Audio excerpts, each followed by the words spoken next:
एक बार की बात है, कई सालों पहले भेलापुर गांव में महेंद्र नाम का एक सरपंच रहा करता था। वो बहुत ही कठोर और नियमबद्ध आदमी था। कोई अगर उसकी बात ना मानता तो वो उसे वो सजा देता कि कोई भी उसके विरुद्ध जाने की नहीं सोचता। लेकिन एक दिन उसकी अचानक मृत्यु हो गई। जैसे ही गांव वालों को इस बारे में पता चला, पूरा गांव उनके घर के बाहर इकट्ठा हो गया। अब तुमने सुना, सरपंच की मृत्यु हो गई है। हाँ, मुझे बताया था लीला ने। मैं तो उन्हीं के घर जा रहा हूँ। मैं भी उन्हीं के घर जा रहा हूँ। चल, साथ में चलते हैं। वो दोनों घर के पास पहुँच गए। सरपंच के शरीर को नीचे रखा हुआ था। उनकी मृत्यु से कोई दुखी नहीं था। रमेश, ये देख, कल तक तो ठीक था, ये अचानक क्या हो गया? किसी ने मारा होगा क्या?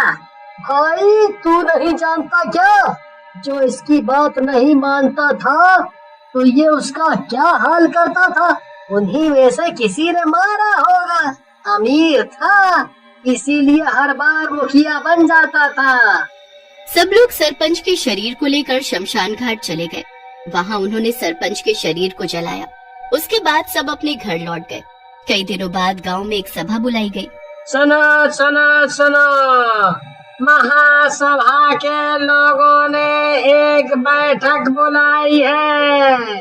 उस बैठक में सभी का आना अनिवार्य है। वहाँ नए मुखिया का चुनाव किया जाएगा। सुनो सुनो सुनो। पूरा गांव महासभा की बैठक में शामिल होने के लिए पहुंच गया। तुझे क्या लगता है, इस बार नया मुखिया कौन बनेगा? देख भाई, तू तो जानता है मैं इन पचड़ों में नहीं पड़ता। मेरी तरफ से कोई भी बने, बस काम ठीक करे और मुझे कुछ नहीं चाहिए। हाँ। कुछ दिनों पहले हमारे पूर्व सरपंच जी की मृत्यु हो गई। भगवान उनकी आत्मा को शांति दे। लेकिन आज मैंने आपको यहाँ इसलिए बुलाया है ताकि मैं आपको बता सकूं कि हमारे गांव को अब दूसरे सरपंच की जरूरत है। अब भला कब तक सरपंच का पद खाली रहेगा? आपने सही कहा चाचा जी, लेकिन अगला सरपंच कौन बनेगा? बेटा, ऐसा इंसान जो साहसी हो, बुद्धिमान हो और समझदार भी, जो सही फैसले ले सके। अगर तुम में से कोई सरपंच के पद के लिए उठना चाहता है तो बताओ। चाचा जी, मैं उठना चाहता हूँ।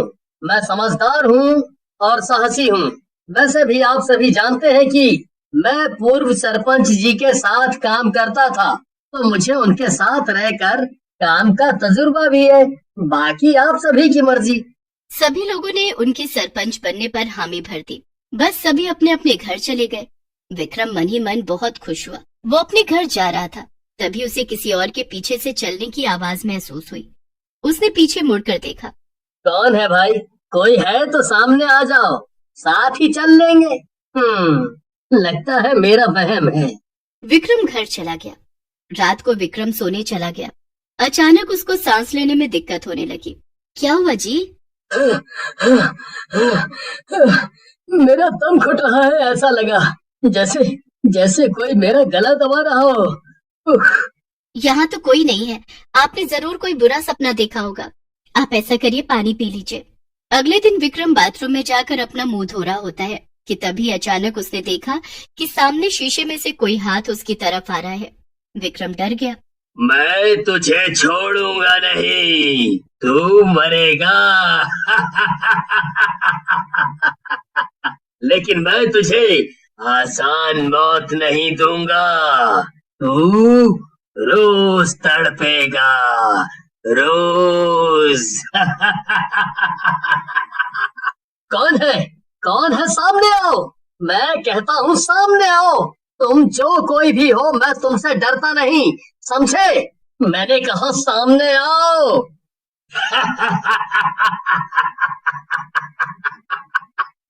तू कौन होता है कहने वाला? जो मैं चाहूंगा वो होगा, और आज से तू सिर्फ मेरे इशारों पे नाचेगा। विक्रम वहाँ से भाग गया। क्या हुआ जी, इतने डरे हुए क्यों हो? वो वहाँ रहने दो, कुछ नहीं। चलो खाना लगा दो, भूख लग रही है। ठीक है, आप हाथ मुंह धोइए, मैं खाना लगा देती हूँ। विक्रम खाना खा रहा था। उसने देखा कि उसके खाने में सिर्फ हड्डियाँ, खोपड़ी या कटोरी में खून रखा हुआ है। ये कैसा खाना है शारदा? क्या मतलब, ठीक तो है, इतना अच्छा तो बनाया है। तुम इस हड्डी और कंकाल को अच्छा खाना कहती हो? यहाँ रोटी सब्जी रखी हुई है, कौन सी हड्डी की बात कर रहे हो? क्या हुआ है आपको? आपकी तबीयत ठीक है? लगता है कल रात का सपना आपने कुछ ज्यादा ही भयानक देख लिया। डरिए मत, सब ठीक हो जाता है, सपना ही तो था। रात को विक्रम जल्दी जल्दी अपने घर जा रहा था, तभी एक छोटे से पत्थर से गिरकर वो नीचे गिर गया। कौन है? किसने गिराया मुझे? चल विक्रम, जल्दी घर चल, आज के बाद रात को देर से नहीं आना। मेरा तो दिमाग ही खराब हो गया है। मैं क्या करूं? पता नहीं ये क्या हो रहा है मेरे साथ। अचानक विक्रम के सामने एक आदमी खड़ा हो गया और उसने विक्रम का गला पकड़ लिया। छोड़ो मुझे, मैंने कहा छोड़ो। ऐसे कैसे छोड़ दूं तुझे? मैंने कहा था ना, तू रोज तड़पेगा, तेरी मौत मेरे ही हाथों होगी, समझा तू? पहले मैं तेरे साथ खेलूंगा, फिर तुझे धीरे धीरे तड़पा कर मारूंगा। तभी पीछे से एक साइकिल पर मनोज आ रहा था। मैंने चला साइकिल लेकर, एक मोड़ आया, मैं मोड़ को छोड़ आया, पर मैं अपनी साइकिल नहीं छोड़ूंगा। तभी उसने वहाँ विक्रम के चिल्लाने की आवाज सुनी। इतनी रात को कौन चिल्ला रहा है? जाकर देखता हूँ। मनोज अपनी साइकिल से नीचे उतरा और विक्रम के पास गया। अरे विक्रम, तू इतनी रात को यहाँ क्या कर रहा है? तू ठीक तो है? हाँ, मैं ठीक हूँ। क्या हुआ? कुछ नहीं, रात बहुत हो गई है, हमें घर जल्दी चलना चाहिए, है ना? मनोज उसे साइकिल पर लेकर उसके घर के पास छोड़कर चला गया। धीरे धीरे दिन बीतते गए। वो शैतान हमेशा आता और विक्रम को परेशान करता और चला जाता। रोज रोज की हरकतों से विक्रम बहुत डर चुका था।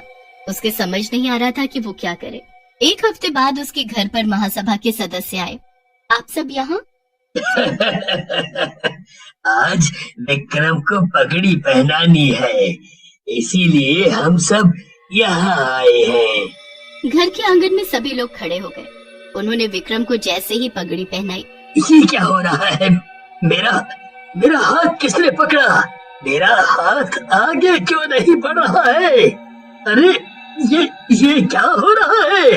मैं कहता हूँ ना, तेरी उम्र हो गई है, इधर ला, मैं करता हूँ। जैसे ही उसने पगड़ी पकड़ी, भूत ने उन्हें हवा में फेंक दिया। अचानक वो भूत सबके सामने आकर खड़ा हो गया। भूत ने बूढ़े चाचा का गला पकड़ा और उन्हें वहीं पर मार दिया। महेंद्र ने विक्रम की तरफ देखा। तुझे क्या लगा, तू इस गांव का मुखिया बन जाएगा? हे प्रभु, ये सब क्या हो रहा है? मेरे पति और इस गांव की रक्षा कीजिए प्रभु, रक्षा कीजिए। उसी समय शारदा के पीछे एक औरत आई। सुन बेटी, तू जाके उस पगड़ी और लाठी को जला दे। ये जब मरा था तो उसे पहन कर मरा था, इसलिए उसकी आत्मा उस पगड़ी से जुड़ी हुई है। जा, इसे जला दे। शारदा चुपके से घर के अंदर गई और मिट्टी तेल लेकर आई और लाठी उठाई और पगड़ी के सामने खड़ी हो गई। उसके ऊपर मिट्टी का तेल डाला। तूने हमें जीते जी बहुत परेशान किया है और अब मरने के बाद भी हमारा पीछा नहीं छोड़ रहा। क्या चाहता है हम लोगों से? तुम लोगों को इशारों पे नचाना। ले, अब तू नाच। शारदा ने माचिस जलाकर उस पगड़ी और लाठी के ऊपर डाल दी। पगड़ी और लाठी दोनों जल गई। सरपंच की आत्मा गायब हो गई और तब से उस गांव में कोई भी मुखिया नहीं बना। सबके अंदर एक ही डर था कि कहीं सरपंच की आत्मा अपना बदला लेने वापस ना आ जाए।